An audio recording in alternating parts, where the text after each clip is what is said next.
আসসালামু আলাইকুম।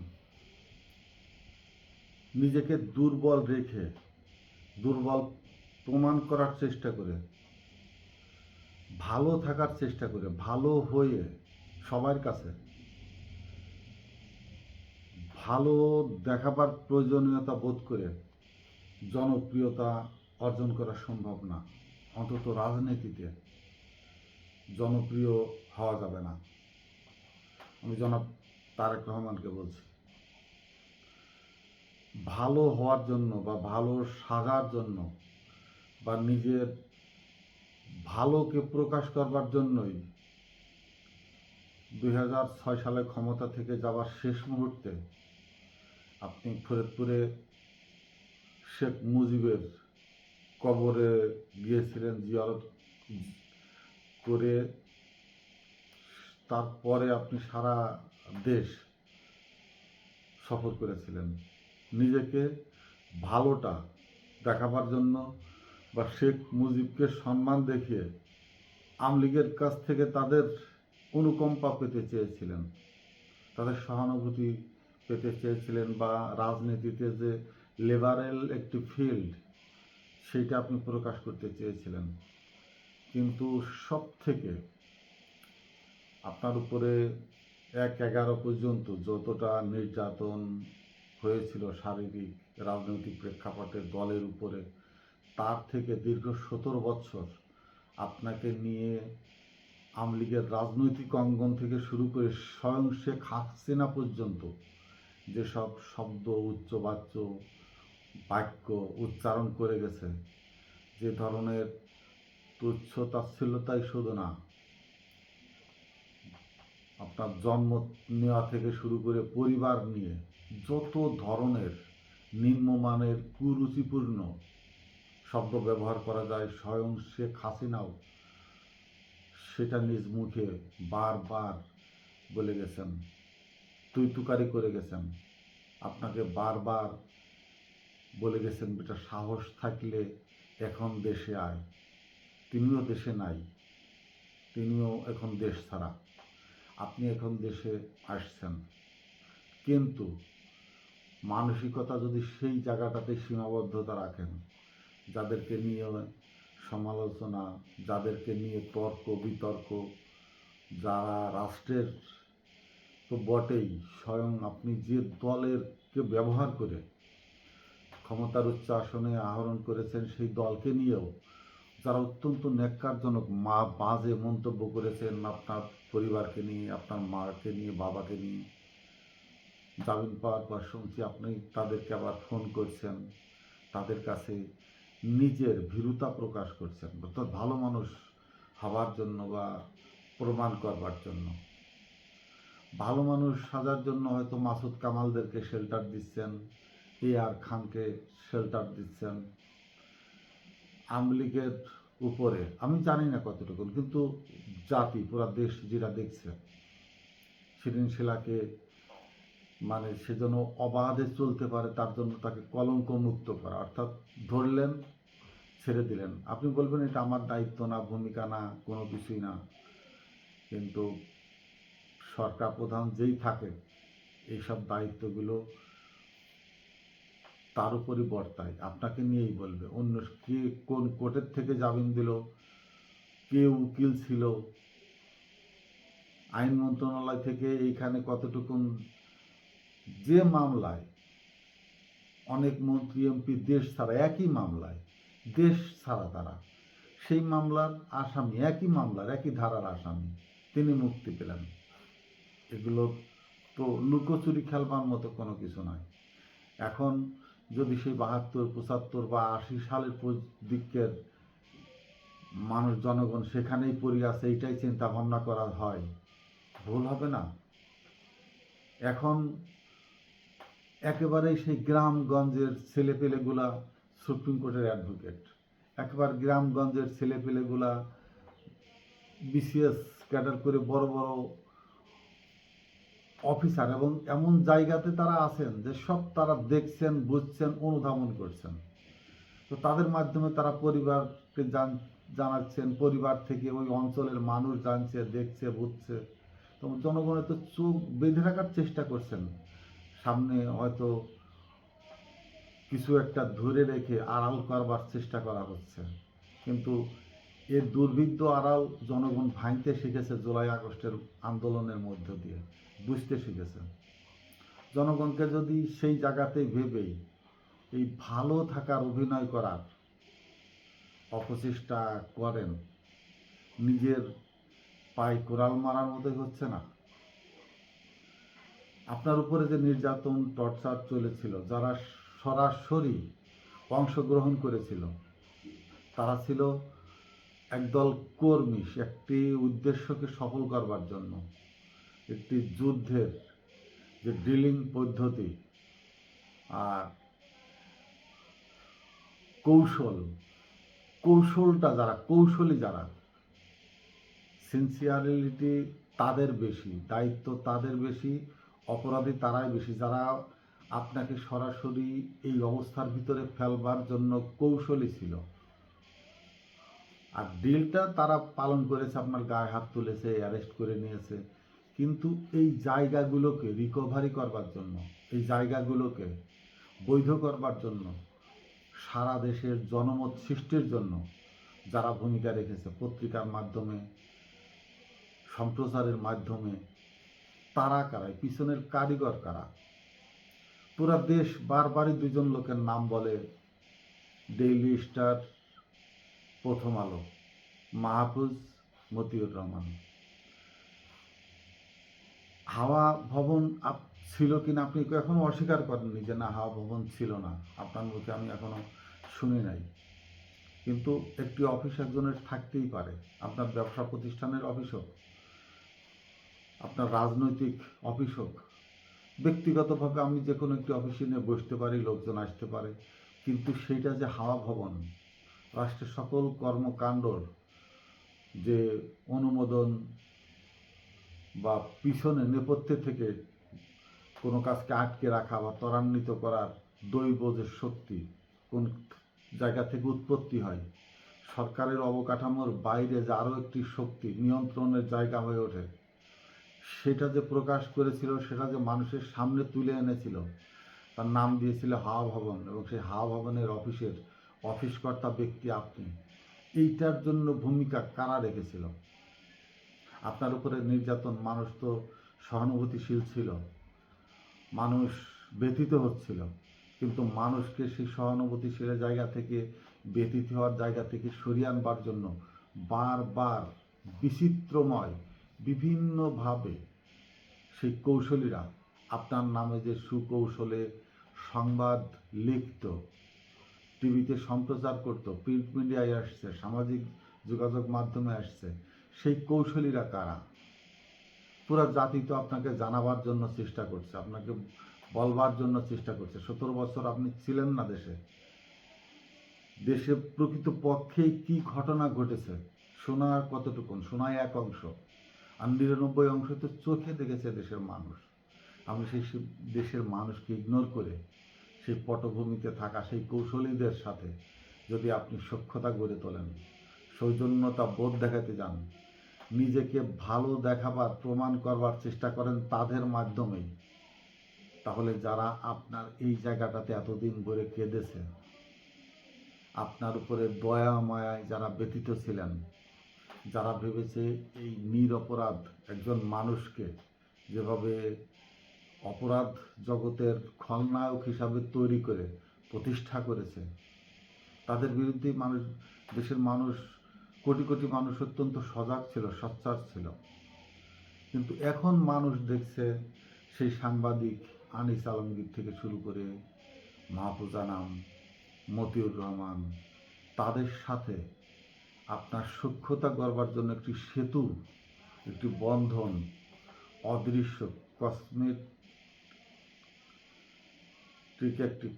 একটি বন্ধন, অদৃশ্য সুতা আপনি কিভাবে যেন গড়ে তুলবার চেষ্টা করছেন, যার কন্যায় আপনার প্রিয় সেই মানুষগুলো হতাশ হয়ে পড়ছে, হতাশায় নিমজ্জিত হচ্ছে। তারা ভাবছে রাজনীতি কি এতটাই জঘন্য যে যারা এই কৌশলের ভিতরে ছিল তারাই জনপ্রিয় হয়ে উঠছে, তার কাছে প্রিয় হয়ে উঠছে। আর যারা এতদিন ধরে এই মানুষগুলাকে ধাক্কে সরিয়ে রাখতে চেয়েছিল সমাজ থেকে, রাষ্ট্র থেকে, তাদের কার্যক্রম থেকে বিচ্ছিন্ন করবার চেষ্টা করেছিল, তাদেরকে যদি আবার পুনরুজ্জীবিত করা হয়, তাদেরকে যদি আবার সামনের কাতারে নিয়ে এসে দেখানো হয় যে এরাই শ্রেষ্ঠ, এরা যেটা করে এটাই ঠিক, আপনার থাকা অবস্থায় ওরা যেটা করেছে সেটাও তাহলে ঠিক, আপনার অনুপস্থিতিতে বর্তমান 15-16 বছর এই সরকারের মদতদাতা, সরকারের গীতবিতান করে যারা সরকারের মদতপুষ্ট হয়ে যারা পা চেটে নিজেদেরকে সেই সর্বার জায়গাতেই প্রতিষ্ঠিত করে রেখেছিল, আপনি যদি সেগুলোকে লালন করেন, রাষ্ট্রের খেদমতদাতা হিসাবে প্রতীয়মান করিয়ে দেন, সেই ডক্টর ইউনূস সাহেবের মতো আমেরিকাতে গিয়ে মাহফুজরে সামনে এনে দেখালেন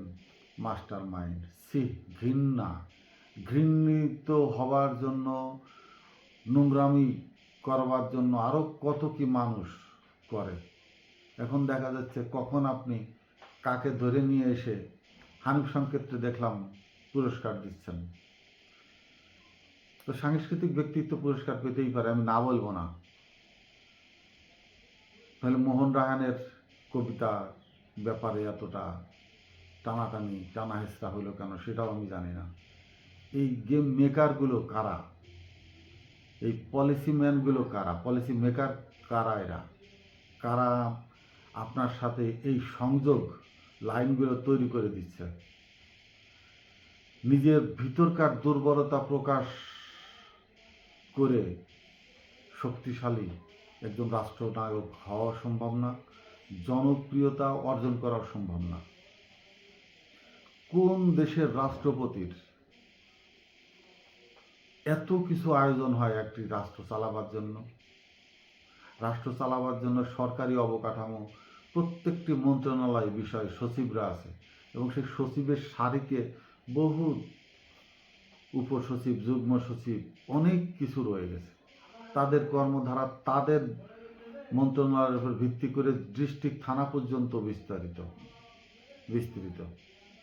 এখন সেখানে আবার মন্ত্রী, কোনো মন্ত্রী পর্যায়ে 1 জন 2 জন 3 জন করে মন্ত্রী।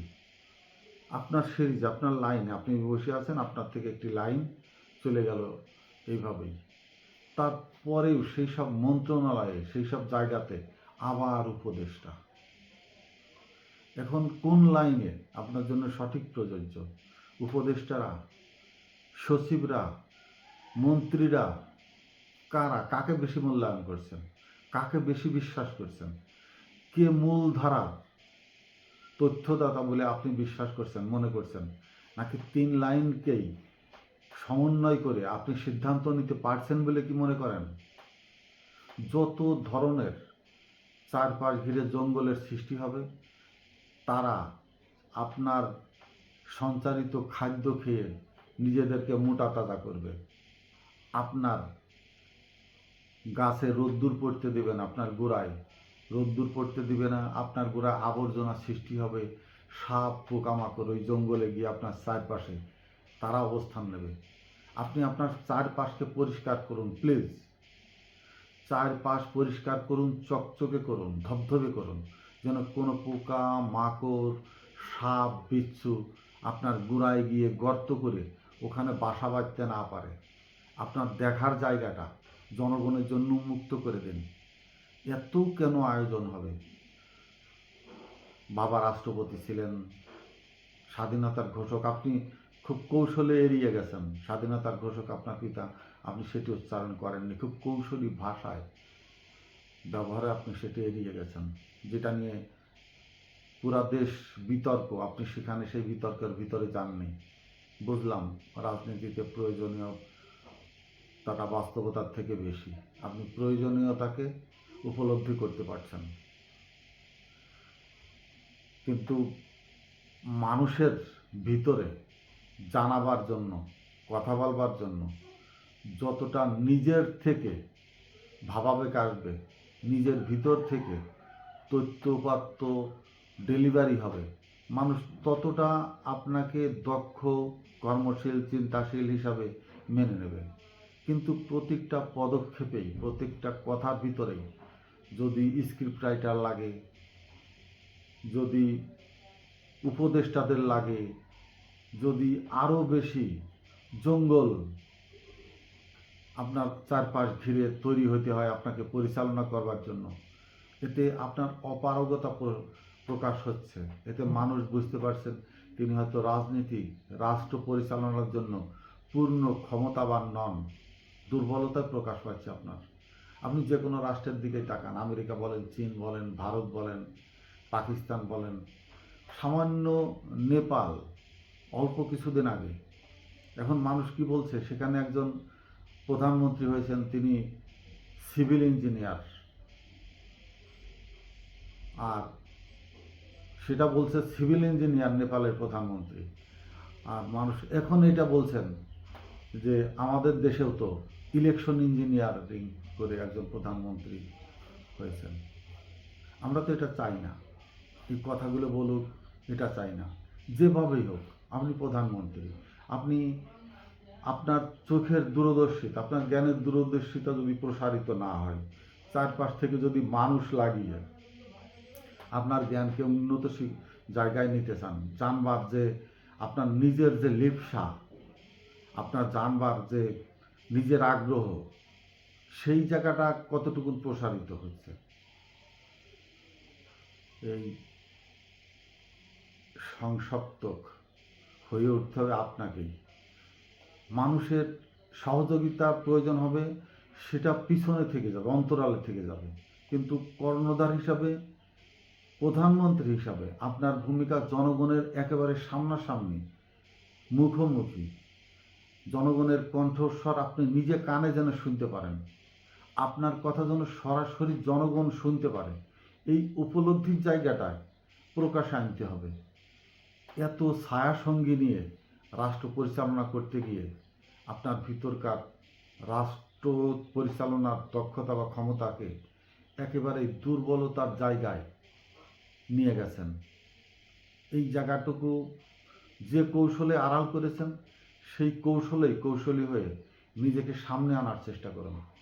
যারা দেশে বিতর্কিত মানুষ, যারা দেশে সেই দালাল, চাটুকার, স্বৈরা শাসকের তকলিবাহক ছিলেন, স্বৈরা শাসকের ডান হাত, বাম হাত, জ্ঞানদাতা, বুদ্ধিদাতা প্রতিষ্ঠিত করবার জন্য এবং সেই স্বৈরা শাসকের পক্ষে জনমত সৃষ্টির জন্য যেসব পত্রিকা, যেসব সম্পাদকেরা দিবারাত্র তৈলমর্দন করে গেছেন, আপনি যদি তাদের পৃষ্ঠপোষক হয়ে দাঁড়ান, তাদের সাথে সখ্যতা গড়ে তোলার চেষ্টা করেন, আপনার পক্ষে যারা এতদিন জনমত সৃষ্টির জন্য, সহানুভূতি দেখানোর জন্য আপনার দলকে প্রকৃতপক্ষেই দুর্নীতিবাজ নন, অর্থ পাচারকারী নন, বিভিন্নভাবে প্রকাশ করে দলকে একটি মার্জিত লাইনে আনার চেষ্টা করেছিল, তাদেরকে যদি আপনি সমীহ করে পাশে না ডেকে আনেন, তাদের সেই দুর্দিনের সহানুভূতি যদি আপনার ভিতর থেকে প্রকাশ না পায়, যখন ভবিষ্যতে এরকম আবার সময় হবে, দুর্দিন হবে, তাহলে কারা আপনার পাশে গিয়ে দাঁড়াবে? কে আপনার সেই শপথ সঙ্গী, রাষ্ট্র পরিচালনার সঙ্গী, প্রশংসার দাবিদার কারা হয়ে উঠবে? এরা তো সুযোগ সন্ধানী, এরা আবার সেই বিগত দিনের সেই সরকারের সহযোগী, সহকারী হয়ে হিসাবে আপনার পাশ থেকে সরে চলে যাবে। তখন যারা এতদিন আপনার পাশে পাওয়ার আকাঙ্ক্ষা বসেছিল, তাদেরকে পাশ থেকে সরিয়ে দিচ্ছেন, তারা কি আবার আপনার পাশে গিয়ে দাঁড়াবে?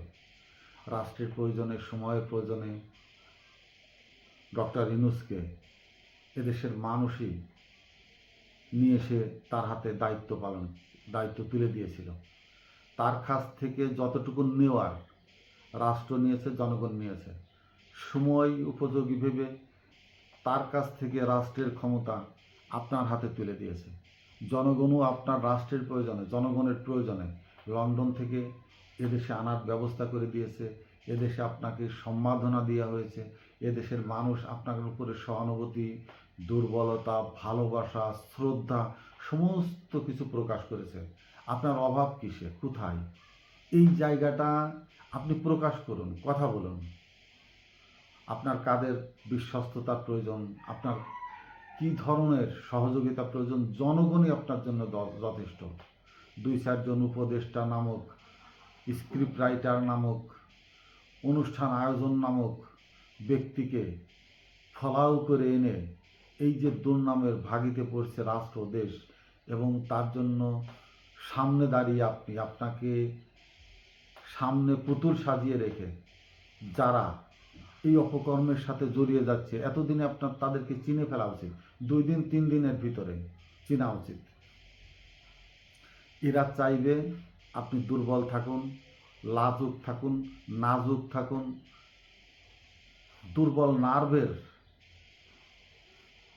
পরিচায়ক হিসাবে একটি দুর্বল সরকার প্রধান হয়ে থাকুন। তাহলেই আপনার চারপাশে যারা, এরা বেশি শক্তিশালী হয়ে উঠবে, দুর্নীতিগ্রস্ত হয়ে যাবে। ওই শেখ হাসিনার মতো তার বাড়ির কর্মচারী 400 কোটি টাকার মালিক। আপনি যদি এভাবে নিজেকে নিষ্প্রভ রাখেন, নিজেকে অকর্মণ্য ভেবে চারিদিকে শুধু উপদেষ্টা, পাইক পিয়াদা, সে অমুক তমুক এদের দিয়ে কাজ করান। উপদেষ্টায় যে মোয়াজ্জেমের কথা শুনি, আসিফের উপদেষ্টা ছিলেন সম্ভবত, 1-1.5 মাসের ভিতরে কয়েক হাজার কোটি টাকার মালিক হয়ে গেল। তো আপনি যদি এভাবে নিভৃতকে নিশাচর হয়ে থাকেন, আপনার চারপাশে যারা অধিষ্ঠিত প্রতিষ্ঠিত, যে অর্থ করে লুটিয়ে নেবে মানুষের কাছ থেকে, ব্যবসা প্রতিষ্ঠান থেকে, কনস্ট্রাকশন ফার্মের থেকে, উন্নয়নের প্রজেক্ট থেকে হাজার কোটি টাকা লুটিয়ে নিয়ে তারা তাদের মতো যে যে জায়গা থেকে আসছিলেন তারা সেখানেই চলে যাবে। নিরীহ নিরপরাধ আপনি, এদেশের জনগণ যারা জাতীয়তাবাদে বিশ্বাস করে, যারা ম্যাডামের স্নেহের পরশ পেয়ে আপনার দলকে সমৃদ্ধ করেছিল, তারা সেই অসহায়ের ভিতরেই থেকে যাবে, সেই ভরাডুবিতে পড়বে তারা। এই দায়িত্ব আপনার কাঁধে তুলে দিয়েছে তারা, তাদেরকে পুনরুজ্জীবিত রেখে রাষ্ট্রের প্রয়োজনে তাদেরকে ব্যবহার করবার জন্য। কিন্তু তারা প্রকৃতপক্ষেই কুল ঠাসা হয়ে আওয়ামী লীগের কর্মীদের থেকেও আরও বেশি একঘরে হয়ে পড়েছে সমাজে। অর্থাৎ আওয়ামী লীগের লোকজন এতটা প্রভাবশালী আপনার প্রতিটি এমপিদের কাছে যে এখন প্রকৃতপক্ষেই দল করা বাংলাদেশ জাতীয়তাবাদী দলের সাধারণ কর্মীরা অত্যন্ত নিরুপায় হয়ে এদেশের একেবারে যেন অন্য কোনো দেশ থেকে এসেরা সেটেলার, রোহিঙ্গাদের মতো জীবনযাপন করছে। আপনি যদি গা ঝাড়া দিয়ে না ওঠেন এবং বিগত স্বৈরা শাসকের সেই দোসরদেরকে প্রশ্রয় আশ্রয় থেকে বের হয়ে না আসেন, দেশ দলের নাম থাকবে কিন্তু পুরা প্রেক্ষাপট বদলে যাবে অন্য আঙ্গিকে, অন্যভাবে, এবং তার জন্য ইতিহাসে কলঙ্কময় একজন রাষ্ট্র শাসক হিসাবে আপনি চিহ্নিত হয়ে থাকবেন। আসসালামু আলাইকুম।